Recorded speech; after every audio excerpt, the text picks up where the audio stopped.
অনেক দিন থেকেই আমার একটা পাহাড় কেনার শখ। কিন্তু পাহাড় কে বিক্রি করে তা জানি না। যদি তার দেখা পেতাম, দামের জন্য আটকাতো না। আমার নিজস্ব একটা নদী আছে, সেটা দিয়ে দিতাম পাহাড়টার বদলে। কে না জানে, পাহাড়ের চেয়ে নদীর দামই বেশি। পাহাড় স্থানও নদী বহমান। তবু আমি নদীর বদলে পাহাড়টাই কিনতাম, কারণ আমি ঠকতে চাই। নদীটা অবশ্য কিনেছিলাম একটা দ্বীপের বদলে। ছেলেবেলায় আমার বেশ ছোট্ট খাট্ট ছিমছাম একটা দ্বীপ ছিল, সেখানে অসংখ্য প্রজাপতি। শৈশবে দ্বীপটি ছিল আমার বড় প্রিয়। আমার যৌবনে দ্বীপটি আমার কাছে মাপে ছোট লাগলো। প্রবহমান ছিপছিপে তন্নি নদীটি বেশ পছন্দ হলো আমার। বন্ধুরা বলল, ওইটুকু একটা দ্বীপের বিনিময়ে এত বড় একটা নদী পেয়েছিস, খুব জিতেছিস তো মাইরি।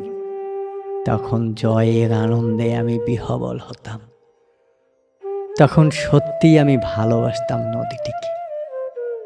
নদী আমার অনেক প্রশ্নের উত্তর দিত। যেমন বলতো, আজ সন্ধ্যাবেলা বৃষ্টি হবে কিনা। সে বলতো, আজ এখানে দক্ষিণা গরম হাওয়া।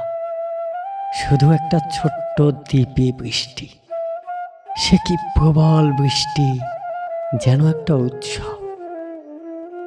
আমি সেই দ্বীপে আর যেতে পারি না। সে জানতো, সবাই জানে, শৈশবে আর ফেরা যায় না। এখন আমি একটা পাহাড় কিনতে চাই। সেই পাহাড়ের পায়ের কাছে থাকবে গহন অরণ্য।